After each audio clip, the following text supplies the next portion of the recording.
নমস্কাৰ সকলোকে স্বাগতম জনাইছো। এইকেইদিন ফেচবুকটো খুলিবই পৰা নাই। কেইটামান বস্তু একদম পুৰা হাইলাইট হৈ আছে, মানে ওপৰত নিজে নিজে আহি আছে।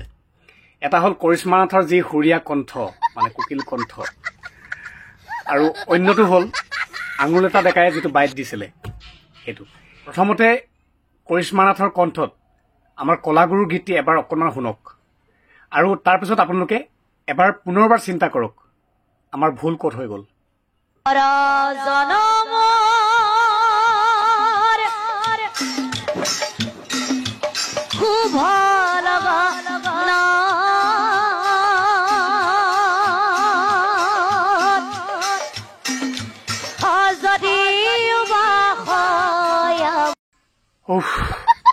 সঁচা কথা কওকচোন, গীতটি শুনি কেনেকুৱা লাগিল আপোনালোকৰ? আৰু মনত ডাঙৰ প্ৰশ্ন, কাৰ কাৰণে আজি কৰিশ্মা নাথে ইমানখিনি পৰ্যায় পালেগৈ? আমাৰ কাৰণে। আচলতে কৰিশ্মা নাথক আমি যদি জানোৱেই ইমান সময়ে সময়ে ভাইৰেল হৈ থাকে, ইমান তেওঁক লৈ সমালোচনা হৈ থাকে, তেতিয়াহ'লে কিয় তেওঁক ইমান অনুষ্ঠানলৈ মাতি আছে? কিয় তেওঁক আজি এই পৰ্যায়ত আমি এই পৰ্যায়লৈ নি আছোঁ? এইটো ৰেছপনচিবিলিটি সচেতন মহলে চিন্তা কৰক আৰু কিবা এটা সিদ্ধান্ত গ্ৰহণ কৰক। তাৰ পাছতে মই এটা কথা ক'ম যে আঙুলতা ডেকাই যিটো কথা ক'লে, সেই কথাষাৰৰ সৈতে তেওঁৰ সৈতে মই একমত। কিয়নো বৰ্তমান সেই কথাষাৰে ছ'চিয়েল মিডিয়াত যথেষ্ট প্ৰতিক্ৰিয়া প্ৰকাশ কৰিছে, বহুতে ট্ৰল কৰি আছে। কিন্তু হয়তো চাগে তেওঁলোকে বেলেগ ধৰণে চিন্তা কৰিছে, বেলেগ ধৰণে ভাবিছে। কিন্তু মই মোৰ দৃষ্টিৰে চাইছোঁ এটা কথা, তেওঁ যিটো কথা কৈছে যে যাৰ হাতত বেংক বেলেঞ্চ নাই, পইচা নাই, তেওঁ সিদ্ধান্ত জিৰ'।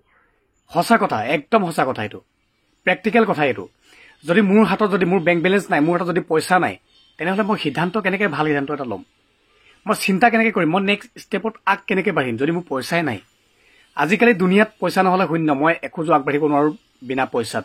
কিন্তু এইখিনিতে মই জনাই দিওঁ যে আঙুলতা ডেকাৰ ব্যক্তিগত জীৱন মই খুচৰিবলৈ যোৱা নাই।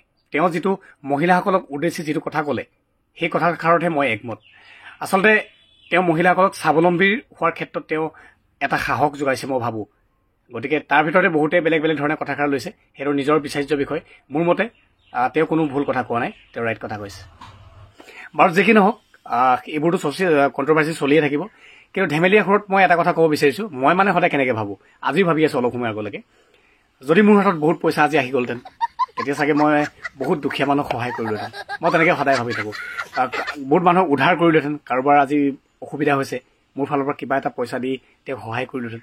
সেই থিংকিং কিন্তু মোৰ মনত সদায় থাকে, আৰু সেইকাৰণে চাগে ভগৱানে মোৰ হাতত পইচা দিয়া নাই।